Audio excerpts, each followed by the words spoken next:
कि जो परसेप्शन है हमारी दुनिया में और ज़िंदगी में, कामयाब नाकाम आदमी का सबसे बड़ा मसला ये है कि वो अपनी परसेप्शन ऐसी रखता है कि ब्रेन उसको रियलिटी समझ के वो या उसको हरवा देता है, बिल्कुल, या उसको जितवा देता है। यू सी, ये जो स्लीप पैरालिसिस होता है इसका बेसिकली कॉज स्ट्रेस होता है। So that is why people in depression only commit suicide. Anxiety के लोग नहीं करते, अच्छा, फोबियाज के भी नहीं करते, लेकिन डिप्रेशन के लोग सुसाइड करते हैं। और नार्सिसिस्ट से डील करने का आसान तरीका भी आपको मैं बता दूं, ये चीज़ बढ़िया, उस कमबख्त को लिफ्ट ना कराएं, इग्नोर करें उसको, मर जाता है। बिस्मिल्लाहिर्रहमानिर्रहीम। मैं यासिर जंजुआ और आप देख रहे हैं यासिर जंजुआ पॉडकास्ट की एक और एपिसोड।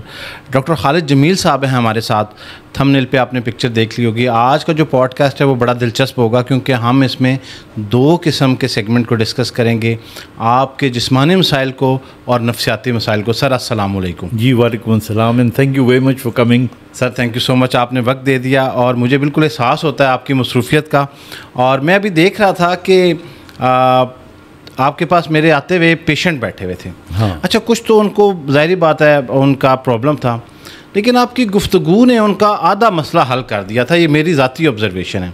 वो जाते हुए जिन दुआओं के साथ निकल रहे थे और जिस तरह एनर्जेटिक थे, तो मुझे लगता है कि एक डॉक्टर की जो गुफ्तगू है उसका बड़ा अमल दखल है पेशेंट की सेहत में, उसको बहाल करने में। तो देखिए मैं जब भी मैं इतने साल हो गए हैं डॉक्टरी करते हुए, पढ़ाते हुए, और मैं हमेशा अपने जो ट्रेनी डॉक्टर्स थे उनको कहा करता था कि आप मर्ज़ का इलाज ना करें, मरीज़ का इलाज करें। वंडरफुल। क्योंकि जब आपका मर्ज़ का इलाज करते हैं, अगर किसी के घुटने का दर्द है या किसी को यादाश्त का प्रॉब्लम है, तो आप उसकी दवाई दे के आप ये नहीं पूछते कि वो किस घर में रहता या रहती है, उसके घर में सीढ़ियाँ हैं कि नहीं। तो ये सारी बातें अगर आप बताएंगे तो उस मरीज़ का जो पूरा तसव्वुर है आपके जहन में आना चाहिए। जी जी जी जी। फिर इसी तरह उनमें से बहुत से ऐसे होते हैं जिनको इमोशनल सपोर्ट की ज़रूरत होती है। हाँ जी। फिर हमारा जो मरीज़ है ना, जो सबसे बड़ा प्रॉब्लम आ रहा है वो ये आ रहा है, उसको डायग्नोस्टिकली आप क्लियर नहीं करते, आप उसको बताते नहीं है 100% कि तुम्हारी वाकई ये बीमारी है। जी जी जी। और उसका प्रोग्नोसिस ये है। जी जी। तो मैं ये करता हूँ तो मुझे बड़ा अच्छा लगता है। अच्छा डॉक्टर साहब, आज जो है ना वो मैं आपके पास कुछ सवालात लेके आया हूँ। मुख्तलिफ सवालात हैं। ये जो पॉडकास्ट है इसमें किसी एक ख़ास मर्ज़ के बारे में हम बात नहीं कर रहे होंगे, मुख्तलिफ चीज़ें हैं, और इसमें से आप या आपके किसी जानने वाले को अगर ये मर्ज़ हो तो यकीनन फ़ायदा होगा। डॉक्टर साहब, शुरू यहाँ से करते हैं कि बहुत सारे लोग जो हैं वो यादाश्त के मसले में फंसे हुए हैं और वो कहते हैं कि हमारी यादाश्त खो गई है। बहुत सारे मिथ्स हैं इसमें। कुछ लोग कहते हैं कि मोबाइल फ़ोन का ज़्यादा इस्तेमाल एक वजह है। कुछ लोग कहते हैं कि जहन में मुख्तलिफ़ ख़यालात चलते रहते हैं, हमारे इतना बिज़ी जहन है, उसकी वजह से यादाश्त जो है वो कमज़ोर हो जाती है। साइंटिफिकली आप ये बताएं कि यादाश्त की कमज़ोरी की वजह क्या है, और इसके साथ कनेक्ट कर लीजिएगा कि अगर कोई अपनी यादाश्त को बेहतर करना चाहे तो वो क्या करें। देखिए, मैं आपको पहले तो ये बता दूं कि यादाश्त की जो कमी है इसको हम डिवाइड कर लेते हैं बड़ी उम्र के लोगों में और छोटी उम्र के में। पहले हम बड़ी उम्र की लोगों की बात कर लेते हैं। जी जी। बड़ी उम्र के जो लोग हैं, बड़ी उम्र से मुराद ये 70 साल के बाद के। बिल्कुल। आप देखिए पुराने ज़माने में एक लफ्ज़ इस्तेमाल करते थे, फलाना सठिया गया है, सठिया गया है, या सतरिया बतरिया हो गया, ना। जी जी जी जी। अब बड़ी उम्र में जाके ब्रेन जो है सबका नहीं, कुछ लोगों का जल्दी श्रिंक करना शुरू हो जाता है। ओके। जब वो श्रिंक करता है तो सबसे पहली निशानी ये होती है कि आप लोगों के नाम भूलना शुरू कर देते हो। ओके। फिर दूसरे नंबर पे आप जिस रास्ते से चलते हो वो रास्ता भूल जाते हो। मसलन इवन अपने घर के अंदर अपने कमरे से निकल के वॉशरूम का जो रास्ता है हो सकता है वो आपकी जहन से निकल जाए। जी जी जी जी। फिर तीसरे नंबर पे आपकी यादाश्त जब और कमज़ोर होती है तो आपको ये भी नहीं याद रहता कि जी मेरे बेटे कितने हैं, मेरी बेटियां कितनी हैं, उनके नाम क्या हैं। और ये बीमारी फिर आहिस्ता आहिस्ता बढ़ती है जिसको डिमेंशिया कहते हैं। ठीक है। और डिमेंशिया कई किस्मों की है। जो कॉमनेस्ट जहाँ इसका नाम लिया जाता है उसको अल्जाइमर डिजीज़ कहती है। ठीक है। या सीनाइल डिमेंशिया होता है। लेकिन अगर आप बहुत से लोगों को 100 साल की उम्र में भी देखेंगे उनका हाफजा बड़ा अच्छा होता है। हाँ जी बिल्कुल। मेरे वालिद साहब ही died at an age of about 94 years and he had a very good memory. तो ये फिर डिपेंड करता है कि आपका स्ट्रक्चर जेनेटिक कैसा है। ठीक है। तो ये जो डिमेंशिया है, इसको जो ब्रेन का सिकुड़ना है, इसको सिकुड़ने के बाद तो आप ठीक नहीं कर सकते, आपको दोबारा उसको फुला नहीं सकते। लेकिन अगर आप शुरू ही से तवज्जो दें तो रोक सकते हैं आप इसको। सही। अब वो तवज्जो क्या होती है? आपका ब्लड प्रेशर कंट्रोल होना चाहिए, आपकी डायबिटीज़ कंट्रोल होनी चाहिए। और जब मैं डायबिटीज़ की बात कर रहा हूँ तो आप बड़े हैरान होंगे, हाई शुगर शायद इतना नुकसान नहीं पहुँचाती जितना हाइपोग्लाइसीमिया या लो शुगर जो होती है ये ब्रेन को नुकसान पहुंचा सकती है। ख़ास तौर पे जो इंसुलिन लगाने वाले मरीज़ होते हैं वो बाज़ औक़ात इंसुलिन ज़्यादा लगा लें तो ब्रेन के अंदर शुगर की कमी हो जाती है, ग्लूकोज की। सही। और वो एक तो ये अच्छा, फिर इसी तरह जो लोग नींद अच्छी रखते हैं, जो एक्सरसाइज वगैरह करते हैं बड़ी उम्र में भी जाके, जी, उनके अंदर फिर डिमेंशिया जो है उसके होने के इम्कानात कम होती हैं। ठीक है। कुछ दवाइयाँ भी हैं जी, कुछ थेरेपीज़ भी हैं। तो ये वाला हिस्सा तो बड़ी उम्र अब नौजवानों की बात। और अब नौजवानों, और मेन मसला जो मुझे क्वेश्चनेट आते हैं लोगों के, जी, एंड आई एम श्योर आप भी इंटरेस्टेड होंगे, नौजवानों में क्यों याददाश्त खराब? हाँ जी।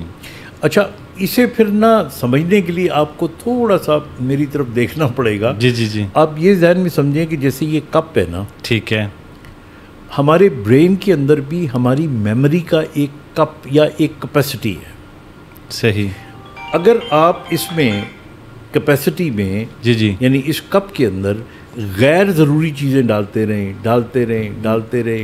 रहें, ठीक है, और ये भर जाए जी, तो फिर ज़रूरी चीज़ें भी इसमें जाने की बजाय स्पिल ओवर करके नीचे गिर जाएंगी। जी, ठीक है ना? ठीक है। अब हो क्या रहा है, हम इतने ज़्यादा इन्फॉर्मेशन लेना शुरू हो गए हैं, हर वक्त हमारा अंगूठा और हमारी उंगलियां मोबाइल पे होती है। कभी हम रील्स देख रहे होते हैं, कभी हम खबरें सुन रहे होते हैं, फिर हमने मल्टीटास्किंग करनी शुरू कर दी है। यानी पुराने ज़माने में अगर एक आदमी हल चलाया करता था तो शाम तक उसको यही पता होता था कि जी मैंने हल चलाना है, इतने बजे खाना खाना है, इतने बजे सो जाना है। ठीक है।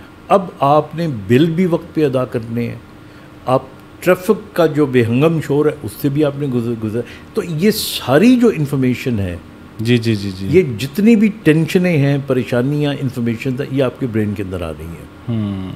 और ज़रूरी बात जो आपको याद रखनी चाहिए थी वो आप भूल जाते हैं। आप सुबह सवेरे उठते हैं, आप सोचते हैं कि आज मैंने ये 3 काम करने हैं जी। अब वो 3 काम आपके जहन में होते हैं, मेमोरी में आपके होते हैं, लेकिन जब आप दफ्तर आते हैं और दफ्तर में आप वो मल्टीटास्किंग शुरू करते हैं, ट्रैफिक में आप फंस जाते हैं, वो इतनी ज़्यादा इन्फॉर्मेशन ब्रेन में आती है कि वो असल जो चीज़ थी वो स्पिल ओवर हो जाती है बेसिकली। अदरवाइज़ हमारे जो लोग हैं उनके अंदर कोई अल्लाह ना करे कोई कमज़ोरी या कोई ब्रेन का मसला नहीं है। जी। और इसको अगर आपने ठीक करना है तो इसके लिए 3 टिप्स हैं। सही। पहला टिप ये याद रखिएगा कि हमारे सारे ब्रेन की रिपेयर हमारी नींद में होती है। अच्छा। तो आप अपने स्लीपिंग आवर्स अच्छे रखें।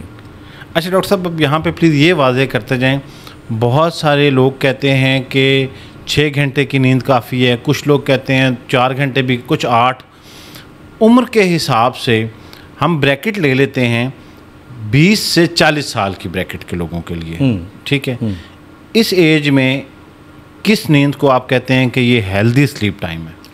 देखिए, आपको इससे भी इंटरेस्टिंग बात मैं बताता हूँ। अच्छा। हम सब आजकल क्या कर रहे हैं, हम आज की जो हमारी नींद है ना वो हम कल सोते हैं। आपको बड़ी डिफरेंट बात लगेगी। जी बिल्कुल।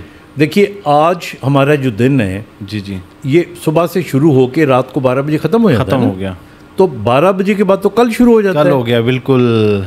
अब हम सोते जाके 11 बजे सोने की कोशिश करते हैं, 12 बजे की सोने की कोशिश करते हैं। ऐसे ही है। तो हालांकि आज का दिन जिसमें हमने सोना था 8 बजे, जी तो वो तो गुजर चुका है। सही। तो हम कल का जो दिन है उसमें सो रहे हैं। ऐसे ही है। तो अब दैट्स एब्सोल्युटली रॉन्ग। हाँ जी। हमें उसूली तौर पे आज का काम आज ही करना चाहिए। अच्छा, दूसरे पहलू से इसको देख लेते हैं। ठीक है। हमारे ब्रेन के अंदर एक बायोलॉजिकल क्लॉक लगी हुई है। अच्छा। ये बायोलॉजिकल क्लॉक हमें ट्रेन करती है कि तुमने इतने बजे सोना है, इतने बजे उठना है। और आम तौर पे इसका ताल्लुक सूरज की शुआओं से, सूरज के निकलने से और गुरूब होने से भी है। ठीक है। इसीलिए हमारे ब्रेन में अगर नींद के हवाले से आप बात करें तो सुबह जब सूरज निकलता है तो हमारे ब्रेन के अंदर मौजूद मेलाटोनिन, जो नींद का न्यूरोट्रांसमीटर है, वो कम होना शुरू हो जाता है। और जब शाम होती है मगरिब की और इशा की नमाज के बाद वो बढ़ना शुरू हो जाता है, हमें नींद आनी शुरू हो जाती है। ये एक नेचुरल साइकिल था जो हमेशा से चला आया था। ठीक है। अब हमने उसको तोड़ दिया है ना। जी जी। अब हमने जब उसको तोड़ दिया और फिर हमने क्या किया कि मेलाटोनिन ब्रेन में लाने के लिए हमें अंधेरा चाहिए, क्योंकि सूरज गरूब होता है तो अंधेरा। जी जी जी जी। अब हम कमरे के अंदर जब सोते हैं तो उधर भी अंधेरा नहीं होता। हमने टीवी ऑन किया होता है, हमने बाद लोगों ने बल्ब छोटा सा लगाया हुआ होता है। तो इससे जो है ना हमारी नींद डिस्टर्ब हो रही है। Coming back to your question कि इस ब्रैकेट में 20 से 40 साल की उम्र में आई थिंक 8 घंटे की नींद बहुत ज़रूरी है, कम से कम। अच्छा चलें, अब ऑप्टिमम 8 घंटे की। अब ज़्यादा के दौरानिए की बात करते हैं। कुछ लोग ऐसे हैं, जैसे आजकल बच्चों को छुट्टियां हुई हुई हैं कॉलेज स्कूल से, बच्चे जो है या नौजवान जो है या कोई भी शख्स वो 16-16 घंटे सोए रहते हैं। ये क्या इंसान के अंदर थकावट होती है? अगर तो थकावट है वो तो एक दिन में ख़त्म हो जानी चाहिए, लेकिन कुछ लोगों का ये बिहेवियर बन जाता है कि वो ज़रूरत से ज़ायद या वक्त से ज़ायद नहीं लेते हैं। इसकी क्या वजह होती है और नुकसानात क्या हैं? देखें ना, ये वही बात जो शुरू में मैंने कही कि हमारा बायोलॉजिकल क्लॉक है ना। ठीक है। आपको ये, अगर आपको 10 बजे सोने की आदत है, 10 बजे आपका मेलाटोनिन निकलेगा, आपको नींद आएगी, आप सो जाओगे, सुबह फजर के वक्त आप उठ जाओगे। सही। अगर आपको रात को 12 बजे की आदत है तो 8 घंटे के बाद बॉडी ऑटोमेटिकली आपको उठा देती है। ठीक है। अच्छा, अगर आप मिसाल के तौर पे 16-16 घंटे सोते हो, या जिस तरह आपने कहा 12-12 घंटे सोते जी जी हो, जी जी, तो आपने एक्चुअली अपने ब्रेन को एक गलत बायोलॉजिकल क्लॉक दे दी। ठीक है। अब इस तरह अगर आप कुछ अर्सा करते रहोगे तो योर ब्रेन वुड थिंक कि यार जागने का ये टाइम है और सोने की तो 16 घंटे होते हैं। सही। क्योंकि हमारा ब्रेन जो है ना, ये रियलिटी से ज़्यादा परसेप्शन पे बिलीव करता है। अच्छा, वंडरफुल। यानी आप मिसाल के तौर पे, मैं छोटी सी मिसाल देता हूँ। जी जी। आप अभी यहाँ पे बैठे हुए परसीव करें कि आपके हाथों में इमली है, अच्छा, लीमू है, तो मुंह में पानी आ गया ना पानी। अभी इमली आपने खाई तो नहीं? खाई नहीं है। परसेप्शन है। हाँ जी। तो परसेप्शन आपके जो है आपकी बॉडी को, बिल्कुल। अच्छा, इसी तरह आपको कोई कहता है कि जी आप मिसाल के तौर पे कुत्ते से बहुत डरते हैं। सही। और आपको कोई आगे यहाँ पे खबर देता है कि यार अब तुम जा रहे हो तो ज़रा ध्यान से जाना, बाहर एक कुत्ता बैठा हुआ है, तो काट लेता है वो। अभी से खौफ शुरू हो जाए। अभी यहीं से आपकी दिल की धड़कन तेज़ हो जाएगी। बिल्कुल। हालांकि आपने कुत्ते को देखा भी नहीं अभी। सो आई ऑलवेज से कि जो परसेप्शन है हमारी दुनिया में और ज़िंदगी में, कामयाब नाकाम आदमी का सबसे बड़ा मसला ये है कि वो अपनी परसेप्शन ऐसी रखता है कि ब्रेन उसको रियलिटी समझ के वो या उसको हरवा देता है, बिल्कुल, या उसको जितवा देता है। अच्छा डॉक्टर साहब, एक तीसरा मसला नींद को लेके, उसके बाद हम दूसरे टॉपिक पे जाएंगे। एक तीसरा केस ये कि कुछ लोग कहते हैं कि हम रात को सोते हैं, आँख लगती है, 1 घंटे के बाद आँख खुल जाती है और हमें यूँ महसूस होता है जैसे हम 10 घंटे सो लिए हैं और सुपर फ्रेश हैं। मैं ज़ाती हैसियत में ऐसे लोगों को जानता हूँ जिनकी ये प्रैक्टिस है और वो दिन भर बिल्कुल फ्रेश होते हैं। तो इतने थोड़े दौरानिए की नींद किसी इंसान को फ्रेश कैसे कर सकती है? ये बड़ा एबनॉर्मल बिहेवियर है। और उसके साथ ये भी कनेक्ट कर लेते हैं कि एक दफ़ा जब आँख खुल जाए, चाहे वो 30 मिनट की नींद थी, दोबारा नींद भी नहीं आएगी और वो फ्रेश फील करेंगे। ये क्या बिहेवियर है? देखिए, इसमें आपको ना, मैं ज़ाहिर पॉडकास्ट है, कोई लंबी बात करने का फ़ायदा नहीं है, टू द पॉइंट बात मैं करना चाहता हूँ। अभी हमारे यहाँ बहुत से बड़े बड़े लोग हैं, मसलन एलन मस्क है, जी जी जी, बहुत कम नींद है उसकी। शाहरुख खान, उसका मैं एक दो इंटरव्यू सुन रहा था, he sleeps for only 4 to 5 hours and is very fresh. इस तरह हमारे बहुत से जर्नल थे बड़े बड़े। तो कुछ लोगों के अंदर इन बिल्ट ऐसा होता है कि वो कम सोने में अपने आप की नींद पूरी कर लेते हैं। ठीक है। They are extraordinary people but not everybody. अच्छा, ये एक्स्ट्राऑर्डिनरी लोग होते हैं। बट नॉर्मली जो लोग 1 घंटा सोने के बाद उठ जाते हैं या उनकी आँख खुल जाती है और दोबारा नींद नहीं आती, असल में ये बैड स्लीप है। ओके। क्योंकि जब आप सोते हैं तो दो किस्म की नींद होती है, एक non rapid eye movement sleep, ठीक है, जो 90 मिनट तक रहती है, सही। उसके बाद फिर REM sleep, rapid eye movement sleep, जो 15-20 मिनट 10 मिनट के लिए आती है। ये वो है जिसमें आप ख्वाब देखते हैं, जिसमें आप हाथ पाँव मारते हैं, जिसमें आप बुड़बुड़ाते हैं, बातों का तो आपको पता है सोते हुए लोग जी जी जी जी बातें करते हैं, ये वो नींद है। हाँ, फिर उसके बाद आप दोबारा डीप स्लीप में चले जाते हैं। तो ये साइकिल पूरे रात में जब आप सोते हैं 4-5 दफ़ा 3 दफ़ा ये दोहराया जाता है। अच्छा डॉक्टर साहब, बहुत सारे लोग जो एक मसले को है वो रूहानी मसले से जोड़ देते हैं, आपसे बेहतर कोई इसका जवाब शायद ना दे सके। स्लीप पैरालिसिस की बात कर रहा हूँ कि रात के वक्त इंसान का जिस्म जकड़ा जाता है और वो हिलने जुलने की कोशिश करने के बावजूद कुछ आवाज़ नहीं निकाल सकता। बहुत सारे लोग कहते हैं कि ये कोई जो रूहानी लोग हैं वो कहते हैं कोई जिन है जो आपको काबू कर लेता है और वो आपको हिलने जुलने नहीं देता, और इससे भी इसको कनेक्ट करते हैं कि रात को पहले आपको कोई बुरा ख्वाब आता है और उसके बाद आप जो है वो स्टक हो जाते हैं। लेकिन मेडिकल साइंस इसके बारे में क्या कहती है? मेडिकल साइंस तो बहुत क्लियर है इसके बारे में। इसी ये जो स्लीप पैरालिसिस होता है इसका बेसिकली कॉज स्ट्रेस होता है। बाज़ औक़ात आपको कोई नाइट मेयर आई, कोई आपको बहुत बुरी ख्वाब आई, ख्वाब के बाद आप एक बिल्कुल स्ट्रेस में चले गए, आपकी आंखें खुल गई लेकिन आप उस कैफियत से नहीं निकल रहे। आप बोलना चाह रहे हो तो आपकी आवाज़ नहीं निकल रही, आप उठ के बैठना चाह रहे हो तो आपसे बैठा नहीं जा रहा। जी जी। और ये स्टे करता है फॉर फ्यू मिनट्स, बाज़ औक़ात आधा पौना घंटा भी लोग इस कंडीशन में रहते हैं। अच्छा, वैसे और इसकी मेन जो कॉज होती है ना वो स्ट्रेस होती है। डॉक्टर साहब, इस मसले से कभी किसी की मौत वाक़या हुई है? एब्सोल्युटली नॉट, बिल्कुल भी नहीं। हाँ, ये और बात है कि मिसाल के तौर पे आप इस कंडीशन में हो और किसी वजह से कोई चीज़ आपके मुंह पे गिर गई हो जो आप हटा नहीं सके, जी जी जी, और सांस रुक गया हो आपका, लेकिन ऐसा यानी थ्योरेटिकली पॉसिबल है, प्रैक्टिकली पॉसिबल नहीं है। अच्छा, क्योंकि अगर आप स्लीप पैरालिसिस में हो, अगर आपको कोई थोड़ा सा झंझोड़े, अब निकल आते हो उसमें से। अच्छा, इसी के साथ बहुत सारे लोग ये कहते हैं कि हम सोने से पहले हमारे या अमूमन पैरों के तलवे जो हैं वो बहुत जलते हैं। तो ये पैरों के तलवे जलने की क्या वजूहात हैं? बहुत सारे लोग तो इसको डायरेक्ट कनेक्ट कर देते हैं कि ये सिर्फ़ एक वजह है कि किसी शख्स को डायबिटिक के सिम्टम्स अपेयर हो रहे हैं या वो डायबिटिक हो गया। तो आपका क्या कहना है कि ये इसकी मुख्तलिफ वजूहात हैं और उनका हल भी अगर साथ बता दें कुछ थोड़ा बहुत। देखिए, आपका जो क्वेश्चन है उसके दो कंपोनेंट है। ठीक है, कंपोनेंट तो बड़ा क्लियर है कि सोने से पहले पाँव को जलना। जी जी, सोने से पहले, ठीक है ना? ठीक है। अब जो डायबिटिक्स होते हैं उसके अंदर पाँव भी जैसे सुइयाँ चुभ रही हैं जलते हैं और हाथ भी जलते हैं। ठीक है। ये सिर्फ डायबिटिक न्यूरोपैथी में नहीं होता, बल्कि किसी किस्म की भी न्यूरोपैथी हो जिसमें विटामिन B12 की कमी हो, उससे न्यूरोपैथी होती है, उसमें भी होगा। इसी तरह डायबिटीज़ में भी होगा। बाज़ इसके अलावा टॉक्सिन्स होते हैं, उनकी वजह से भी होगा।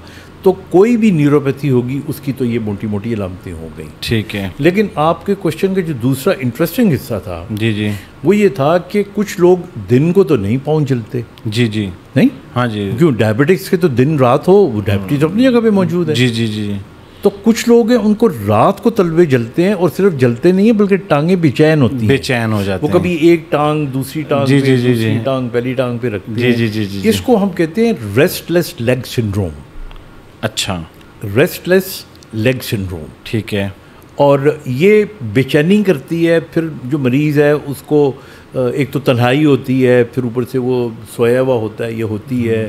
फिर वो कभी पंजाबी में कहते हैं पलसेटे मारना, या टांगें इधर करना उधर करना। कई उनमें से फिर उठ के खड़े होकर चंद कदम चलते हैं, चलने से उनको बेहतर हो जाता है, फिर आके सो जाती हैं। तो ये रेस्टलेस लेग सिंड्रोम है, और इसकी बहुत सी कॉजेज़ हैं जिनमें जेनेटिक कॉजेज़ भी हैं। अच्छा, और एक कॉज इसके अंदर ये भी है कि जिन लोगों के अंदर डोपामीन की कमी होती है। ओके, या आसान अल्फाज में जो कम खुश रहते हैं। नहीं, खुशी हमारे यहाँ, एक तो अल्लाह माफ़ करे, ये जो आप लोग और ये जो हमारे मीडिया के लोग हैं ना, उन्होंने बेड़ा गर्क करके रख दिया डोपामीन का। अच्छा, क्योंकि डोपामीन खुशी का हार्मोन, खुशी का फलाना। पहली बात तो ये है कि डोपामीन हार्मोन है ही नहीं। अच्छा सर, इनमें फिर मोटिवेशनल ट्रेनर्स को भी शामिल कर लें हमारे। अभी तभी मैं कह रहा हूँ ना, ये डोपामीन हार्मोन है ही नहीं, है ही नहीं, है ही नहीं। It's not a hormone. अच्छा, इट्स अ न्यूरोट्रांसमीटर। अब वो सारे हमारे यहाँ अल्ले तल्ले जितने भी हैं ना वो सारे बने हुए हैं ना, साइंटिस्ट बने हुए हैं ना। तो सर आज तक तो हम इतने इतने बड़े बड़े लेक्चर्स सुनते रहे हैं, वो कहते हैं जी झूठ बोलते हैं, किसी की मदद करें तो डोपामिन बढ़ जाएगा, सेरोटोनिन बढ़ जाएगा। मैं तो आपको बताता हूँ ना, जी जी ये जी, न्यूरोट्रांसमीटर है, ये खुशी पैदा करता है, लेकिन बहुत थोड़ा सा इसका हिस्सा खुशी पैदा करने में। बुनियादी तौर पे ये हमारी मूवमेंट का न्यूरोट्रांसमीटर सही। है। इसकी वजह से हमारी मूवमेंट जो है बेहतर होती है। जिनमें डोपामीन की कमी होती है उनको डिप्रेशन की बीमारी नहीं होती, उनको पार्किंसन डिजीज़ की बीमारी होती है। अच्छा। अगर ये सिर्फ खुशी का न्यूरोट्रांसमीटर होता तो फिर तो जिसका डोपामीन कम है उसको तो डिप्रेशन में चले जाना चाहिए था। जी जी जी जी। तो ये बेसिकली जो है ना, दिस इज़ जो पार्किंसन डिजीज़ है उसके अंदर क्या होता है कि आदमी अकड़ जाता है, उसका हाथ कांपना शुरू हो जाता है, वो चल नहीं सकता, वो बोलने में प्रॉब्लम करता है, वो करवट लेते हुए उसको मसला आता है। तो उसका जो मोटर फंक्शन का मतलब होता है कि मसल्स का फंक्शन ये मुतासर होता है, और असल काम डोपामीन का ये है। अच्छा। इसके साथ साथ वो ऐसी खुशी आपको देता है जिसको आप प्लेजर कहते हैं। ठीक है। और ये मैं सारा एक्सप्लेन करता हूँ ताकि इसको मैं आज क्लियर करके जाऊँ। जी जी, ये करें सर। ये तो प्लेजर आपको मिलती है, मिसाल के तौर पे आपने अच्छा खाना खाया, ठीक है, आपको प्लेजर मिली, यहाँ थोड़ा सा डोपामीन निकल आया। सही। आपने अच्छे कपड़े पहने हुए, जैसे आपने ये रंग पहना हुआ अच्छा, जी जी, थैंक यू। तो मैं कहूँगा it's a very good colour, तो आपको थोड़ी सी खुशी मिली। सही। ये प्लेजर है। सेक्सुअल प्लेजर उसके अंदर भी ये निकलता है। ठीक है। तो ये थोड़ा सा और ये जितनी प्लेजर होती है ये शॉर्ट टर्म होती है, मतलब खाना खाया, खुश हुए, उसके बाद ख़त्म हो गए। सही। इसके मुकाबले में जो सेरोटोनिन है, जी जी, ये हैप्पीनेस देता है। ये बेसिकली हैप्पीनेस का न्यूरोट्रांसमीटर है। ठीक है। और ये हमारे यहाँ उस वक्त ज़्यादा सिक्रीट होता है, ये निकलता है जब आप किसी की दावत करते हैं, जब आप किसी को खाना खिलाते हैं। अच्छा, मतलब जब आप गिविंग एंड पे हैं। जब आप गिविंग एंड पे हों। सही। मतलब जब आप, मिसाल के तौर पे कभी आप नोट कीजिएगा, मैंने एक दो दफ़ा किया, आप सड़क पे जा रहे हैं और मैंने देखा आगे पुल था और मतलब एक बहुत बड़ा पत्थर सड़क के ऊपर पड़ा हुआ था। जी जी जी। तो अंधेरा भी था। सही। तो मुझे एकदम ख्याल आया, मैंने कहा कि अगर कोई गाड़ी से टकरा गई जी तो प्रॉब्लम हो सकता है। बिल्कुल। तो मैं, जब मेरी टांगें ठीक थी तो मैं गाड़ी से उतरा, मैंने पत्थर को अलग किया। उसके बाद मैं जब आगे ड्राइविंग कर रहा था तो मुझे एक सुकून आ रहा था। मुझे लगा कि मैंने जिस तरह कोई, हालांकि छोटा सा काम किया था, मुझे लगा मैं बड़ा अच्छा आदमी हूँ। सही। तो उससे सेरोटोनिन जो है, सेरोटोनिन निकला था। अब सेरोटोनिन ने क्या किया कि मेरे हार्ट बीट को रेगुलर किया, मेरे ब्लड प्रेशर को कंट्रोल किया, मेरी आंखों की बिनाई को तेज़ किया। तो ये अल्लाह ताला ने मुझे उसी वक्त रिवॉर्ड दे दिया। मैं इसलिए कहता हूँ कि इस दुनिया में भी अल्लाह ताला आपको छोटी छोटी जन्नतें और छोटी छोटी दोज़खें देता है। जी बिल्कुल। तो this is what is serotonin. अच्छा, ये तो बड़ी ज़बरदस्त एक्सप्लेनेशन दे दी है। बहुत अरसे से मेरी तरह बहुत सारे लोग किसी गलतफ़हमी का शिकार होंगे, वो गलतफ़हमी आज दूर होगी। डॉक्टर साहब, बहुत सारे लोग जो है आजकल कंप्लेंट करते हैं कि यार कमर में दर्द है, बैठ जाते हैं तो कमर में, गाड़ी ड्राइव करते हैं तो कमर में, और फिर उसको इग्नोर करते रहते हैं। उन्हें लगता है ये थोड़ी देर के लिए रेस्ट करेंगे ठीक हो जाएगा, लेकिन मुसलसल कमर में दर्द होने से जो लोग इग्नोर करते हैं, क्या नुकसानात हो सकते हैं और ये पैदा क्यों हो रहा होता है? मैं इसके साथ हर क्वेश्चन के साथ जो परसेप्शंस हैं वो इसलिए बता रहा हूँ ताकि लोग जो है वो रिलेट कर सकें।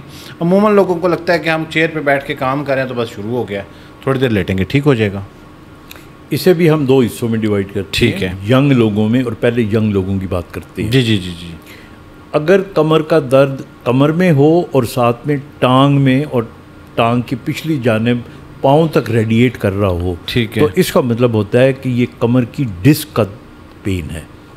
यानी कमर के जो मोरे हैं उनके दरमियान जो डिस्क होती है वो स्लिप करके आपकी नर्व को टकरा रही होती है। ठीक है। ये ख़तरनाक किस्म का दर्द होता है। इसको अगर आप, ये होता भी सीवियर है, अगर प्रॉपर डॉक्टर से इलाज ना करवाएं तो ये आपकी टांग को पैरालाइज भी कर सकता है। सही। तो याद रखें कि अगर कमर का दर्द आपकी टांग में रेडिएट कर रहा है तो टेक इट सीरियसली।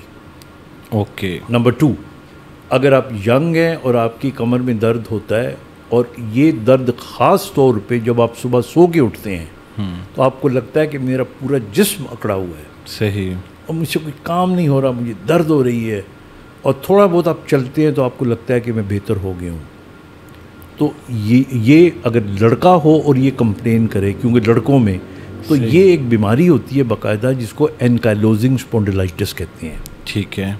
और अगर आप इसका प्रॉपर इलाज नहीं करेंगे तो आपने पुराने ज़माने में देखा था कि कई बूढ़े होते हैं बिल्कुल झुक जाते हैं, जी जी, और गर्दन भी नहीं घुमा सकते, पूरा यूं घूमते हैं। जी जी जी। तो इसमें आपकी हड्डियों की लिगामेंट्स भी हड्डियां बन जाती है और अकड़ जाते हैं आप।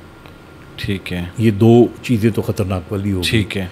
अब तीसरी चीज़, सही, तीसरी चीज़ पोस्चर है। अच्छा। हमारे यहाँ हमारा जो कुर्सी पे बैठने का तरीका है, सोफ़े पे बैठने का तरीका, गाड़ी चलाने का, क्या गाड़ी की जो सीट है वो बिल्कुल पीछे स्ट्रेट होनी चाहिए या हल्का सा एंगल होना चाहिए, ठीक है ना? सही है। अच्छा, कुर्सी जो है उस पर जैसे अभी आप बैठे हुए और मैं बैठा हुआ हूँ तो इसका आर्म रेस्ट है।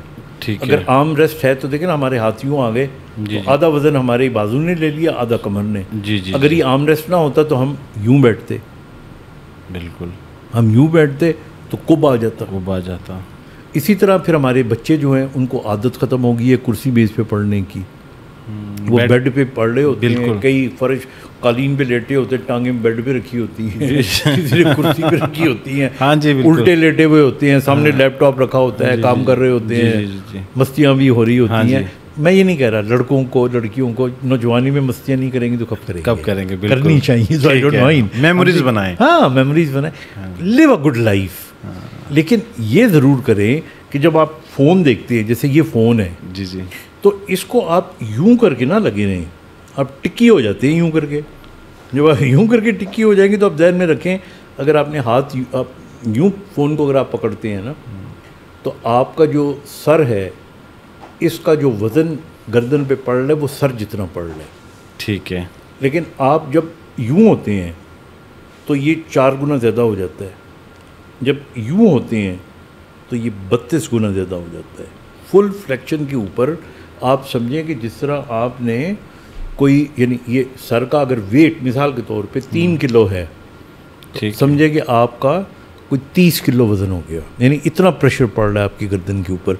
मतलब मेरी ये आदाद ऊपर नीचे हो सकते हैं, सही, ठीक है, मिसाल के तौर पे। जी जी जी जी। तो इसलिए आपका गर्दन का दर्द, आपका कमर का दर्द बैड पोस्चर की वजह से। अच्छा डॉक्टर साहब, इसमें एक चीज़ अगर आप बता सकें, बहुत सारे लोग ये कहते तो हैं कि फ़ोन का इस्तेमाल कम करें और ज़्यादा ना करें। अब ये ज़्यादा और कम का दुरानिया नहीं डिफ़ाइन, एक शख्स जो है, कम से मुराद क्या है कि 1 घंटा 5-15, हमारी आँखें जो हैं और जो ब्रेन सिस्टम है वो कितनी देर किसी स्क्रीन को अगर सपोर्ट कर सकता होगा। शायद मैं अपना सवाल वाजे कर सका हूँ कि ज़्यादा के ज़्यादा दुरानिया क्या है, और अच्छा कम को तो हम कह सकते हैं बस 5 मिनट कम होता है। नहीं, आपका क्वेश्चन तो बहुत माकूल है जी जी, और इसका जवाब भी मैं कोशिश करूँगा माकूल तरीके से दूँ। जी जी। इसमें दुरानिया का मसला नहीं है। मसलन एक आदमी जिसका काम ही लैपटॉप पे है, ठीक है, एक आदमी जिसने सुबह से लेकर शाम तक टिकटिंग करनी है या उसने सारा नेट पे काम करना है, तो उसको क्या आप कहेंगे कि नहीं भाई तुम 10 मिनट देखा करो? जी हाँ, मुमकिन नहीं है। कई लोग तो फ़ोन के ऊपर भी तो सारा बिजनेस कर रहे होते हैं। So it's not important. अच्छा, दूसरी चीज़ ये है कि आँखों के ऊपर भी कोई इतना असर नहीं पड़ता। अच्छा, आँखों के इर्द गिर्द जो पट्टे होते हैं ना, उन पे ज़्यादा असर पड़ता है, थकावट होती है। इसी तरह ब्रेन हमारा जो है ना, ये कभी नहीं थकता। ब्रेन को आप 1000 साल भी अगर आपकी उम्र है, आप काम करते रहें, ब्रेन तो रात को भी काम कर रहा होता है। ठीक है, रात को ब्रेन आराम तो नहीं करता, आपकी बॉडी आराम कर रही होती है। This is the only part of your body, brain and your heart and other viscera they are functioning. Liver काम कर रहा होता है, डिटॉक्सिफिकेशन कर रहा होता है, जो टॉक्सिन आपकी बॉडी में वो हो रहे हैं। आपके गुर्दे, आपका हार्ट पंप कर रहा है, वो अगर रेस्ट करेगा तो आप मर जाएंगे।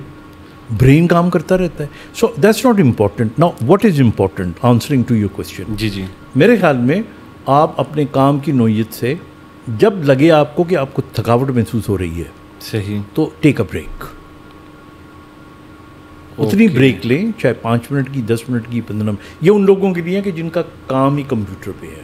अब उनकी हम बात करते हैं जिनका लेना देना ही नहीं है कंप्यूटर से, मतलब वो सिर्फ इसके ऊपर रीलें ही देखते रहते हैं इसके ऊपर वीडियो गेम्स खेलते हैं। आई थिंक वो अपना भी नुकसान कर रहे हैं, अपने दिमाग का भी कर रहे हैं, अपनी आंखों का भी। जी बिल्कुल, क्योंकि ये थक जाएंगी, ब्रेन कोई अच्छी बात सोचेगा ही नहीं। सही। So it is not quantity of time, it is quality of time. अच्छा डॉक्टर साहब, शुगर के मर्ज़ की तरफ आने से पहले एक बड़ी इंपॉर्टेंट चीज़ मेरे जहन में आई है, वो मुझे पहले पूछ लेनी चाहिए थी कि नींद की जो अद्वियात हैं, ठीक है, अभी आप शायद किसी को बता भी रहे थे कि इसकी किसी ख़ास उम्र में लेने से तो कोई इतना नुकसान नहीं है। किस उम्र के बाद अगर बंदा नींद की अद्वियात लेना शुरू कर दे, थोड़ी बहुत मिकदार जो डॉक्टर प्रिस्क्राइब करे तो ठीक है, और किस एज में ये सबसे ज़्यादा नुकसानदेह होती हैं? देखिए, हम यंग एज में इसलिए मना करते हैं कि ये तुम्हारे आपके भागने दौड़ने खुश होने की उम्र है। जी जी जी। आप दिन में काम करो, आप थको, रात को सो, आपकी मशीन सही तरीके से चले। सही। अगर आप नींद पे आ जाओगे, गोलियों के ऊपर आ जाओगे, फिर आपको ज़रूरत बढ़ती जाएगी, डिपेंडेंस हो जाएगी, और इसी डिपेंडेंस से फिर आप और नशों की तरफ चले जाते हो। तो जो तो लोग नौजवान हैं, और नौजवान की उम्र क्या होती है, वेल मैं तो अब भी अपने आप को नौजवान ही समझता हूँ, लेकिन अब सारे हैं ना, so anyway, देखने में भी। तो मेरा कहने का मतलब है कि तो नौजवानी में तो बिल्कुल नहीं लेनी चाहिए। सही। अब आ जाते हैं बड़ी उम्र के लोगों में। अब बड़ी उम्र का मतलब है 60 से ऊपर या 70 के अराउंड, यू नो, ठीक। आपकी नींद वैसे ही कम हो चुकी होती है, आपको साथ में कुछ बीमारियां भी लग चुकी होती हैं। आपको डायबिटीज़ है, आपको हाइपरटेंशन है, आप कोई काम नहीं कर रहे, आप एक्सरसाइज नहीं कर रहे, नींद नहीं आ रही आप अगर उस उम्र में गोली ले लेते हैं तो उस गोली का इतना नुकसान नहीं होगा जितना कि जाग के पूरी रात आप उल्टे सीधे ख्यालात सोचोगे और सुबह नींद पूरी नहीं होगे तो आप और ज़्यादा थके हुए होगे। So I think being a doctor, मैं तो फिर रिकमेंड करता हूँ मेरे पेशेंट्स को, you know, who are above 65 और so, and if they have a problem with sleep, मैं फिर क्या करता हूँ कि जो मेरा पहला दवाई होती है वो मेलाटोनिन होती है, जो नेचुरल दवाई है, यानी दवाई तो नहीं, जो हमारा न्यूरोट्रांसमीटर है, वो हमारे यहाँ मिल जाती है, ज़रा थोड़ी महंगी है दवाई, ठीक है, मेलाटोनिन, वो आप लें। उससे फ़र्क ना पड़े तो फिर आप दूसरी दवाई भी डॉक्टर से पूछ के ले सकते हैं। अच्छा डॉक्टर साहब, ये इंसान, मैंने कल ही एक महफिल में बात हो रही थी तो मुझे पता चला कि ये जो निकोटीन है ये इंसान के जिस्म में ऑटोमेटिक तरीके से भी प्रोड्यूस हो रही होती है, ये बात सही है? और क्या इंसान जो एक्सटर्नल निकोटीन ले रहा होता है और जो इंटरनल निकोटीन प्रोड्यूस अगर हो रही होती है तो फिर इसमें क्या फ़र्क है? जो लोग स्मोकिंग करते हैं या चाय पीते हैं, तो ये देखिए, हमारा जो जिस्म है ना, इसके अंदर बहुत से स्टिमुलेंट्स होते हैं। ठीक है। स्टिमुलेंट से मुराद होती है, कुछ हमें जगाते हैं, कुछ हमें सुलाते हैं, ठीक है, कुछ हमारे ब्रेन को तेज़ करते हैं, कुछ कम तेज़ करते हैं। अब ये जो जैसे निकोटीन हो गई, कैफ़ीन हो गई, और इसी तरह और बहुत सी चीज़ें हैं। जी जी जी। ये जो आर्टिफिशियल हम लेते हैं, जी जी, ये एक बर्डन होता है, ये एक किस्म का हमारी बॉडी के ऊपर एक एक्स्ट्रा बर्डन होता है। सही। और ये हम क्यों लेते हैं? हम अपने आप को अलर्ट होने के लिए लेते हैं। अब देखें ना, जब नींद आ रही होती है, यार एक कप का चाय बना दो, जी जी जी, एक ब्लैक कॉफ़ी ले लो। सही। So you know, we feel alert. इसमें कोई हर्ज भी नहीं है, चाय पीने में या कोई हर्ज नहीं है, कॉफ़ी पीने में कोई हर्ज नहीं है। अब जाहिर है कि आप 20-20 कप पियेंगे तो हर्ज होगा, लेकिन आप खास 2-3, absolutely no issue. There are people who can't work without a coffee. अब बुरी क्या चीज़ है? बुरी चीज़ आ गई है जो मेजर स्टिमुलेंट्स हैं, लाइक स्टिंग आ गया आजकल। हाँ जी, ड्रिंक जो है, ड्रिंक है, हाँ जी, वो पीते हैं तो पीने के बाद जो नशे की तरह उनको पीना शुरू कर दिया। हायर लेवल, उसके अंदर इतना ज़्यादा स्टिमुलेंट होता है, you know, so you feel, I mean that is wrong, क्योंकि फिर आप उससे आगे बढ़ोगे, वो फिर नॉर्मल आपको लगे, आप और आगे बढ़ोगे, गलत। अच्छा, फिर मैं आपको मज़े की बात बताऊँ, अगर नशे की बात आई गई है, जी जी, तो हमारी बॉडी के अंदर रिसेप्टर्स होते हैं कोई नशे के, ओके, और वो रिसेप्टर्स आपको अगर एक दफ़ा आप नशा कर लें तो वो रिसेप्टिव मुतहर्रिक हो जाते हैं। अच्छा, फिर क्रेविंग होती है आपको, फिर आप उसके बगैर रह नहीं सकते, फिर आप जब वो चीज़ लेते हो तो वो चिपक जाती है उन रिसेप्टर्स के ऊपर। ठीक है। मिसाल के तौर पे हेरोइन है। जी जी। अब हेरोइन को छोड़ना बहुत मुश्किल काम है, आइस को छोड़ना बड़ा, ये इनके सब रिसेप्टर्स अंदर लगे हुए हैं। इवन अल्कोहल, जी जी, मतलब यूरोप में आप देखें आम तौर पे तो सारे ही पीते हैं वहाँ पे। जी जी। बियर पीना डिनर में बड़ी सर्व बात हो रही नहीं होती है। बिल्कुल सर्व होती है। जी जी जी। वाइन आपकी, मतलब वो है तो शराब ना। जी जी जी जी। लेकिन वो औरतें मर्द पी रहे होते हैं जी वो। बिल्कुल। लेकिन वो पागलों की तरह नहीं पीते जैसे पाकिस्तान में लोग, जैसे कभी इनको इसके बाद सांस नहीं आना इनको। हाँ जी बिल्कुल। हमारे यहाँ तो वो जो है ना, यहाँ पे जो लोग होते हैं ना, वो फिर इतना नशा पीते हैं जब तक वो पागल ना हो जाए, बावले ना हो जाए। हाँ, जी जी जी जी। जब तक मत ना उनकी मारी जाए। और डॉक्टर साहब ये जो नशा का अब हमारा ये मौजूद में आ ही गया, रिलैप्स जब कर जाता है पेशेंट नशे का, रिहैब सेंटर में लोग इलाज, तो क्या ये ज़रूरी है कि एक दफ़ा इलाज कराने से मरीज़ तंदुरुस्त भी हो जाता है, या ये कंडीशन है कि एक दफ़ा ये एग्रीवेट हो गया आपके अंदर, ये सिम्टम्स आ गए हैं कि अब आपको क्रेविंग होनी है नशे की, तो उसने रिलैप्स करना ही करना है? देखिए, इसका सबसे बड़ा जो जवाब है ना वो ये है कि आप जब एक रिहैब सेंटर में जाते हैं और आप अपने आप को डिटॉक्सिफाई कर लेते हैं, क्ले कर लेते हैं, आप फिर उस माहौल में दोबारा चले जाते हैं। माहौल से मुराद उन्हीं दोस्तों में जी, जी, उसी उसी नाले के नीचे जहाँ से आपको सिगरेट मिलता है। ये देखिए, जो नशेई होते हैं ना, जी जी, ये एक दूसरे की शक्ल देख के इनको पता चल जाता है। मैं कई दफ़ा, आई डोंट वांट टू से, एक मेरा ड्राइवर हुआ करता था तो वो 5 वक्त का नमाजी था। अच्छा। लेकिन चर्स ज़रूर पीता था। अच्छा। तो एक दिन मैंने उससे पूछा, मुझे शक हुआ क्योंकि मैंने उसको देखा कि वो जब काम की बारी आती तो बड़ा एफिशिएंटली काम करता, टक टक टक करके भागता हुआ आता था। जी जी। तो मैंने कहा मुझे बताओ तुम, तो उसने कहा जी मैं पीता हूँ। उसने चर्च नहीं कहा, उसे कोई नाम और इसका कोई नाम लेते हैं, मुख्तलिफ नाम है इनके। हाँ, हाँ तो जी पीता हूँ मैं। अच्छा, खैर, तो मैं क्या कहता उसको, मेरा काम ठीक कर रहा था तो मैं कहा ठीक है, पर्सनल मैंने समझाया वगैरह। लेकिन बहरहाल ठीक है। एक दिन क्या हुआ कि I went to TV show, तो चूँकि ड्राइवर था तो मेरे साथ साथ होता था, मुझे हाथ पकड़ के चलाना भी। वहाँ पे एक बड़े मशहूर शख्स बैठे हुए थे। अच्छा। ज़ाहिर है मैं उनका नाम भी नहीं लूँगा तो थोड़ी देर के बाद मैंने देखा कि वो जो थे ना बाहर गए। अच्छा। और थोड़ी देर के बाद फिर वो आ भी गए वापस। सही। फिर मुझे कुछ इस तरह लगा कि जैसे ना ये उनका वाकिफ़ है, मतलब ऐसा कनेक्शन महसूस हुआ। हाँ। तो वो तो वाकिफ़ हो नहीं सकता था क्योंकि वो तो पहली दफ़ा ही मिला था। जी जी जी जी। तो जब हम वापस आ रहे थे तो मैंने कहा यार तू जानना है नू? कहता नहीं मैं जानता नहीं। मैं हूँ जान गया। मैं क्या होया?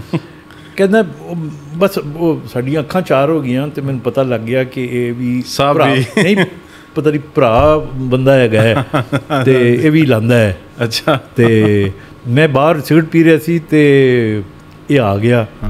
ये कहने मेरा मुक गया, एक और है गया तेरे को तो बंदे तो आप इसी तरह देख ले, ये जो नशे करने वाले हैं, आपको जैसे हमें पता ही नहीं होता ना कि फलानी दुकान कहाँ होगी। जी जी। इनको पता चल जाता है कि जी ये मोची जो है ना ये जूते सीता है, लेकिन इसके थड़े के नीचे ना चर्च की पुड़ियाँ या हीरोइन की होती है। कौन से हिस्से है जो आप ये देखें, अक्सर जो हमारे बहुत सारे दोस्त सिगरेट भी पीते हैं, पूरी महफिल में जाते हुए वो उसी बंदे से लाइटर का पूछते हैं जिसकी जेब से निकल आता है। एक से ये लोग कहते हैं ना छठी हिस्स और सातवीं। हाँ जी। ये 8वीं हिस्सा है अच्छा, यकीन करें कि 20 लोगों में डॉक्टर साहब ऐसे देखते हैं और उसी बंदे कहते हैं भाईजान आपके पास लाइटर है? हाँ। मैं ये प्रैक्टिकली वो कहते हैं हाँ जी है। नहीं ये you see they have a communication through their eyes, through their body language. सबसे ज़्यादा अच्छा बॉडी लैंग्वेज होती है। आप देखिए हमारे यहाँ जो पुलिस है, जी जी जी जी, वो चेहरा देख के ना चोर को पकड़ लेती है। हाँ बिल्कुल, अगर पकड़ना चाहे तो ठीक है ना। ठीक है। जज है वो वो जो मुल्ज़म होता है कटहरे में जब चल के आ रहा होता है तो उसको पता लग जाता है। I asked so many times, एक हमारे मैजिस्ट्रेट वाकिफ थे जी जी, और तो कह लेंगे यार पता लग जाता है हमें क्योंकि आपकी अच्छा हम डॉक्टर हैं, हमारे पास जब मरीज़ आ रहा होता है तो हमें पता चल जाता है। कई मरीज़ बहाना बनाते हैं। अच्छा। हाँ, उनको बीमारी नहीं होती। औरतों में मियाँ को उन्होंने कोई वो या तंग करना होता है या उससे कोई फेवर्स लेनी होती हैं, या मियाँ ने कोई बहाना बना के सर्टिफिकेट लेना होता है हमें नौकरी का, छुट्टी का। हाँ जी। So we get to know okay. तो ये आपकी अच्छा, इसका एक साइंटिफिक पहलू भी बता देता हूँ। अच्छा। हमारा जो ब्रेन है उसके अंदर इलेक्ट्रिकल एक्टिविटी हो रही होती है, ठीक है, और ये इलेक्ट्रिकल एक्टिविटी कन्वर्ट होती है मैकेनिकल एनर्जी में। सही। मतलब मैं इसको उठाना चाहता हूँ तो मैंने सोचा, इलेक्ट्रिकल एक्टिविटी हुई, सही, मैंने उठाया, मैकेनिकल एक्टिविटी हो गई। सबसे पहले ये मैकेनिकल एक्टिविटी जो है ना, ये इमोशनल फॉर्म में हमारी चेहरे पे आती है। ओके। इसीलिए आप देखें, अगर कोई आपको कोई ऐसी बात कर दे तो आप ब्लश कर जाएंगे, बिल्कुल, आपके चेहरे का रंग बदल जाएगा। बिल्कुल ऐसे ही है। तो अच्छा डॉक्टर साहब, अब ये तो थे, हम शुगर को एंड पे लेके जाएंगे, उससे पहले कुछ नफ्सियात से जुड़े मसाइल का जो सेगमेंट है हम अब उसकी तरफ जाते हैं। जी डॉक्टर साहब, एक बड़ा दिलचस्प सवाल है, वहाँ से शुरू कर लेते हैं। इंसान अपनी पहली मोहब्बत क्यों नहीं भूलता? क्या ये महज जुमला है या इसमें हकीकत भी है कि किसी शख्स को फिर सारी ज़िंदगी मोहब्बत मिलती रही? यहाँ पर्टिकुलर एक औरत की एक मर्द से मोहब्बत की बात हो रही है। ऐसा क्या होता है कि सारी ज़िंदगी वो याद कनेक्ट रखता है, वो अपने साथ जोड़े रखता है, बावजूद इसके कि सारी खुशियाँ मिल गई?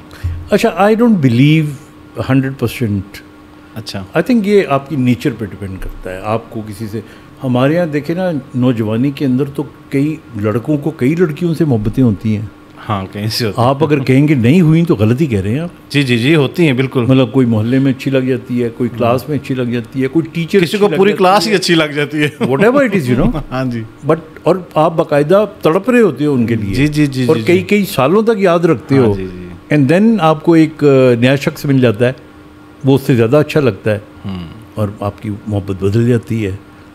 हाँ, अलबत्ता आपके जब लीगल ताल्लुकात हो जाए, यानी शादी हो जाए, उसके बाद अगर आप कोई ऐसे वो रखें ताल्लुकात जो कि एक्स्ट्रा मैरिटल अफेयर्स होते हैं, that is wrong. But having said that, अच्छा फिर भी आपको कोई लग सकता है, अच्छा फिर भी आपको कोई लग सकता है। पहला प्यार कभी आखिरी नहीं होता। मेरा नहीं ख्याल कुछ भी होता होगा। मतलब हो सकता है मुझ में भी हो लेकिन सब में ऐसा नहीं होता। अच्छा, दूसरा ये है कि आजकल नार्सिसिज्म वर्ड, नार्सिसिस्ट बड़ा फैशन में आ गया। हाँ। पिछले कुछ 2 सालों से बड़ा कॉमन सुनने में मिलता है, जी मेरा हस्बैंड नार्सिसिस्ट है, मेरा बॉस नार्सिसिस्ट है। तो ये बुनियादी तौर पे नार्सिसिज्म है क्या? लोग किसी के थोड़े से भी सख्त रवैये को नार्सिसिज्म कह देते हैं। तो ये नार्सिसिज्म क्या है, और नार्सिसिस्ट जो होता है वो क्या कर रहा होता है कि किसी दूसरे को पता लग जाए कि अब मैंने इसे ठीक लक़ब दिया है? देखिए, नार्सिसिस्ट की 4 बड़ी इंपॉर्टेंट निशानियाँ हैं। पहली निशानी तो ये है कि वो समझता है कि ही इज़ राइट। उसको लगता है कि सबसे अच्छी शख्सियत भी मेरी है, ठीक है, सब लोग मेरे ताबे होने चाहिए, सही, मैंने कोई बात कर दी है तो वो पूरी होनी चाहिए, ठीक है ना? ठीक है। और फिर वो समझता है कि जिस तरह उसका एक हक के हुक्मरानी है, अगर वो अपने घर में है तो उसको लगता है कि उसकी बीवी हर बात उसकी माने।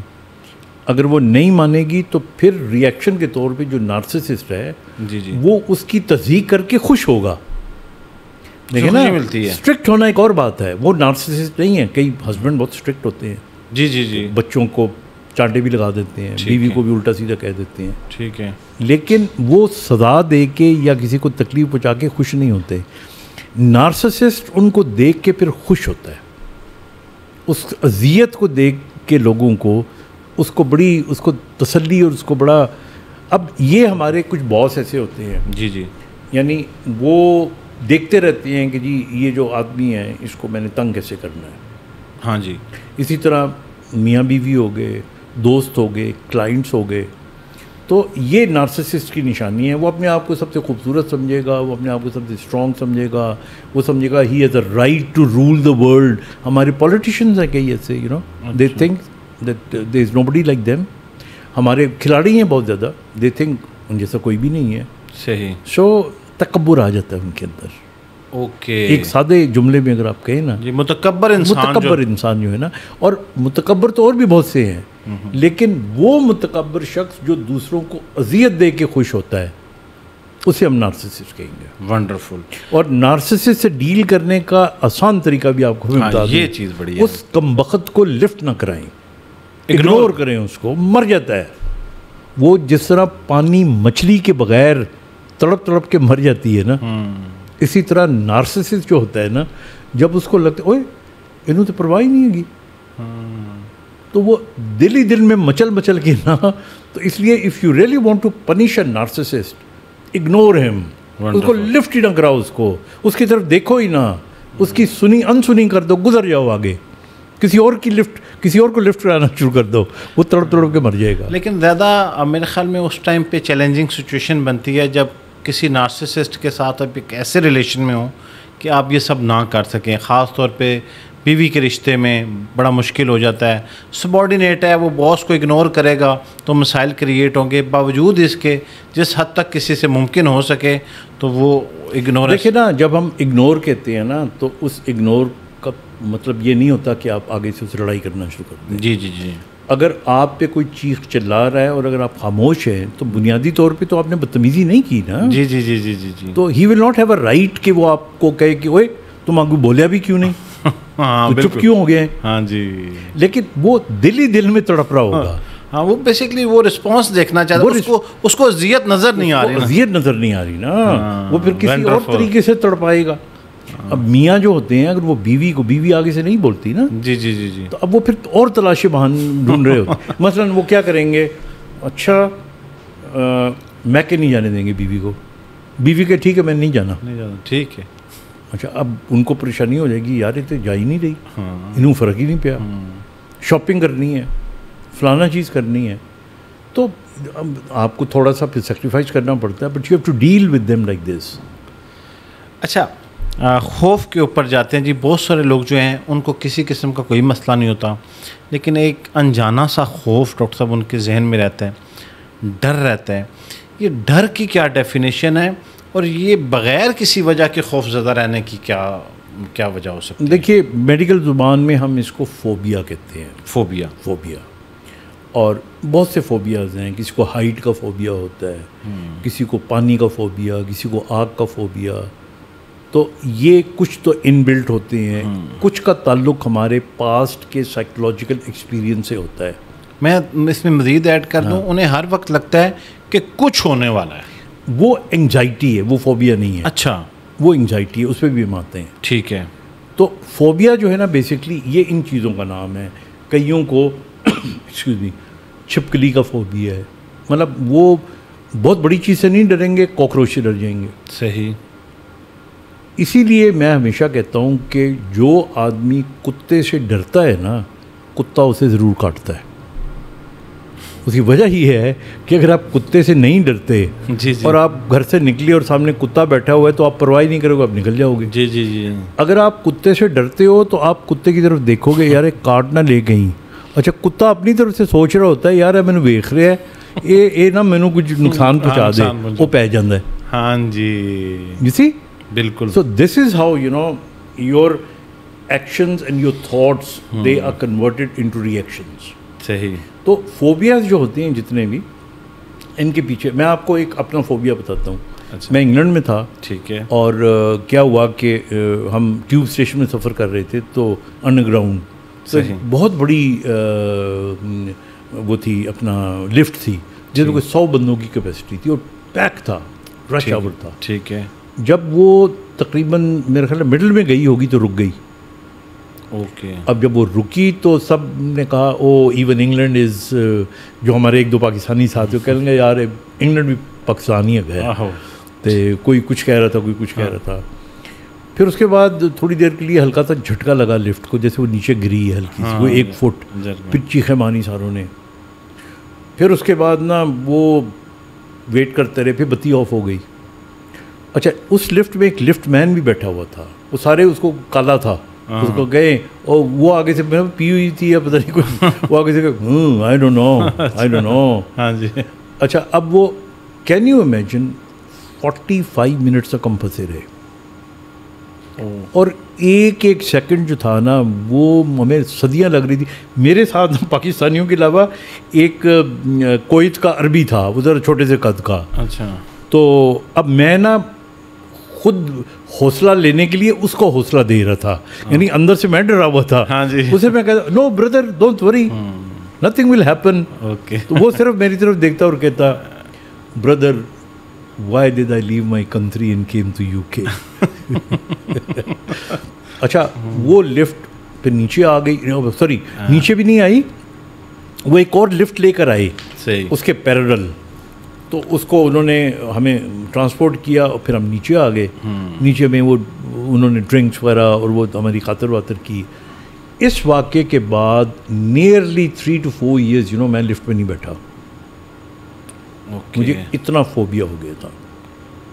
ये मैं कभी ये रिकॉर्डिंग वगैरह करने के लिए जाता ना, तो मैं पहला क्वेश्चन हुआ करता था प्रोड्यूसर से, जी कि तुम्हारे लिफ्ट तो नहीं है ग्राउंड फ्लोर। अब आपको पता है अक्सर पहली दूसरी मंजिल पे ही है, मैं जाता ही नहीं था। पीटीवी में मैं चला जाया करता था। हाँ जी। और दुनिया में या कहीं पे सीढ़ियाँ चढ़ लिया करता था मैं। फिर क्या किया कि मैंने इसका ट्रीटमेंट, जाहिर है मैं डॉक्टर भी था, मैंने डिसेंसिटाइजेशन की। ओके। फिर मैंने कोशिश किया छोटी छोटी लिफ्ट राइड एक एक मंजिल की, उसमें बैठा, फिर बैठा। फिर मैंने इंश्योर किया कि जिस लिफ्ट में मैं बैठ रहा हूँ it's a good company and a good building, यहाँ बिजली नहीं जाएगी। ओके। और अब I am okay with that, normal हो गया। हाँ, तो ये फोबियाज इनको डिसेंसिटाइज करना पड़ता है। अच्छा, अभी आप बता रहे थे कि एंजाइटी जो है वो एक डिफरेंट चीज़ है। एंजाइटी और डिप्रेशन में भी लोग फ़र्क नहीं कर पाते। अच्छा, मैं ये जितने सवालात कर रहा हूँ इसमें जो सबसे ख़तरनाक बात ये है कि ये चीज़ें मौजूद थीं लेकिन ज़्यादा उम्र के लोगों से सुनने में आती थी। आजकल के नौजवान बच्चे जो कि अभी उन्होंने अपने करियर का आगाज़ नहीं किया, वहीं पे आके वो कहते हैं जी हम एंजाइटी और डिप्रेशन में हैं। तो एक तो इसमें डिफरेंस क्या है, दूसरा एंजाइटी का सलूशन क्या है? देखिए, ये तो कुछ हमारे ना लोकल या जो हमारी लैंग्वेजेस होती हैं उनके कुछ अल्फाज होते हैं ना। जी जी। आप परेशान हैं तो आपको कहेंगे डिप्रेशन तो नहीं हो रहा आपको, आपका मूड। तो मेडिकल टर्मिनोलॉजीज और हैं, आम ज़ुबान की, लिटरेचर की ज़ुबान और होती है। ठीक है। एंग्जाइटी का मतलब होता है कि अभी वाक़या पेश आया नहीं और आप उससे पहले परेशान हो गए, ऐसा हो ना जाए, दिस इज़ एंग्जाइटी। अच्छा, अब ये बड़ी थिन लाइन है, ओवर थिंकिंग भी इसी में आती है? बिल्कुल आती है, ये इंटरकनेक्ट है ओवर थिंकिंग और ये एंजाइटी। अच्छा, आपका इम्तिहान आपने देना है, अभी आपने दिया नहीं, आपको लगता है मैं फेल ना हो जाऊंगी। आपने कहीं जाना है या कोई काम करना है, आपने किसी से कुछ लेना है, whatever you want to do, and you just get this feeling in your mind something wrong may not happen. तो उससे आपकी जब एंग्जाइटी होगी तो आपके दिल की धड़कन तेज़ हो जाएगी, आपका मुंह खुश्क हो जाएगा, आपके हाथ कांपना शुरू हो जाएंगे। ठीक है ना। और जिन लोगों को बार बार ऐसे कईयों को होता है कि पता नहीं मेरा बच्चा स्कूल गया हुआ है क्या बनेगा, मियाँ का मतलब मियाँ के बारे में कोई बदगुमानी, बीवी के बारे में, बिजनेस के बारे में, क्लाइंटेज के बारे में, आपको मिसाल के तौर पे आपको कोई फ़ोन आ गया ऐसा विच मीन्स नथिंग। सही। लेकिन अब आप उस पर अच्छा ये किसका होगा, ये क्या होगा, तो हकीकत अभी हुई नहीं और उससे पहले अगर आप उसके बारे में परेशान हो जाते हैं सही, तो ये एंग्जाइटी कॉज करती है। जबकि डिप्रेशन आपने पूछा, डिप्रेशन एक अलग चीज़ है। डिप्रेशन के अंदर जो हमने पहले बात की सेरोटोनिन, ये इसकी बहुत सी वजूहत हैं जिनमें एक वजह ये होती है कि ये न्यूरोट्रांसमीटर कम होता है। इसकी बहुत सी किस्में हैं और इसमें एंग्जाइटी भी हो सकती है, बट मेनली इसके अंदर ये होता है कि आदमी जो डिप्रेशन का शिकार होता है ना, जी जी, वो लोगों से मिलना पसंद नहीं करता, वो तन्हाई पसंद हो जाता है, उसको अच्छे कपड़े पहनने का, सेल्फ हाइजीन का ख्याल नहीं रहता, नींद डिस्टर्ब हो जाती है, कुछ लोग खाना ज़्यादा शुरू कर देते हैं, कुछ की भूख ख़त्म हो जाती है, कुछ मोटे हो जाते हैं, कुछ पतले हो जाते हैं। फिर इसी तरह इसके अंदर बाज़ औक़ात जो बहुत ख़तरनाक फीलिंग है वो ये आती है कि यार ये जो पूरी ज़िंदगी मैंने गुजारी है तो मैं तो आई एम अ लूज़र। हालांकि वो इतना कामयाब होगा बट उसको लगेगा मैं लूज़र हूँ। फिर उसको अगला जो इससे ख़तरनाक खौफ आता है, ख्याल आता है, वो ये आता है कि मेरी तो ज़िंदगी का कोई फ़ायदा ही नहीं, और अगर फ़ायदा नहीं तो मैं ज़िंदा क्यों हूँ। So that is why people in depression only commit suicide. Anxiety के लोग नहीं करते, अच्छा, फोबियाज़ के भी नहीं करते, लेकिन डिप्रेशन के लोग सुसाइड करते हैं। ओके। तो फिर इसकी किस्में हैं, बाइपोलर है वगैरह वगैरह वगैरह। हाँ, वो तो एक अलग सब्जेक्ट है, पर मोटा मोटा फ़र्क ये है। अच्छा डॉक्टर साहब, आखिरी सवाल आपसे ये है, और मैंने आखिर में इसको इसलिए रखा है क्योंकि इस सवाल का आपकी ज़िंदगी से बड़ा गहरा ताल्लुक है। वो है विल पावर। ये विल पावर क्या चीज़ है, हम अक्सर सुनते तो हैं, और इसको बढ़ाया कैसे जा सकता है? क्या ये आपको जो जेनेटिकली मिल गई या आपके फोर फादर्स की अगर अच्छी थी तो आपकी भी अच्छी होगी? क्या इसको बढ़ाया जा सकता है? ज़िंदगी के बड़े से बड़े चैलेंज को विल पावर से कैसे हल किया जा सकता है? किसी शख्स की विल पावर अगर कम है तो उसको बढ़ाने के लिए कोई टिप्स देंगे? देखिए, मैं आपको 2-4 बातें बताऊं बड़ी सिंपल सी और इख्तिसार के साथ। जी जी। ये जो विल पावर होती है ये कोई पावर नहीं है। अच्छा। इंसान अगर प्योर हो ना, if you are a pure person, if you are honest person, if you are a graceful person, जो ऐसा शख्स अपनी इज्जत करता है, करवाना नहीं, जो खुद अपनी इज्जत करता है, इसी इसका मतलब है वो खुद तभी इज्जत करेगा जब उसको, क्योंकि उससे ज़्यादा उसको पता नहीं होता कि वो कैसा है। So this purity, this makes you brave, this makes you competent. और मैं इसका एक शेर पे वो करूँगा कि फैज़ अहमद फैज़ साहब का, मैं डॉक्टर था आखिरी दिनों में जब वो इस दुनिया से जा रहे थे, तो पूरी रात मैं उनका वो करता रहा, इमरजेंसी ट्रीटमेंट करता रहा, और सुबह वो कुछ बेहतर हुए तो मैंने उनसे पूछा कि वो जिस वक्त शायर को देख के ना रग फड़क उठती है कि सर को शेर सुना दें, तो उन्होंने एक शेर सुनाया था कि उस ज़माने में मुझे इतना शऊर नहीं था शायरी वायरी का। अच्छा। उसके बाद मुझे आया, मैंने लिखा भी कोई थोड़ा बहुत, तो उन्होंने मुझे शेर सुनाया कि अपनी तकमील कर रहा हूँ मैं, अपनी तकमील कर रहा हूँ मैं, वरना तुझसे तो मुझको प्यार नहीं। वाह। मतलब मुझे उसे समझ नहीं आया। आप जब किसी से प्यार करते हैं, किसी के लिए कुर्बानी देते हैं, किसी के लिए कुछ करते हैं विद अ प्योर हार्ट, तो एक्चुअली आप अंदर से अपनी तकमील कर रहे होते हैं। और विल पावर सिर्फ उसी वक्त आपके अंदर आ सकती है जब आप अपने आप को अंदर से मुकम्मल कर लें। और इंसान अपने आप को अगर अंदर से मुकम्मल करना चाहता है तो जब तक वो प्योर नहीं होगा, खुद से ऑनेस्ट नहीं होगा, दुनिया को मारें गोली। सही।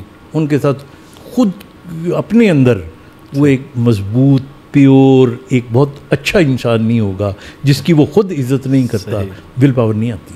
वंडरफुल।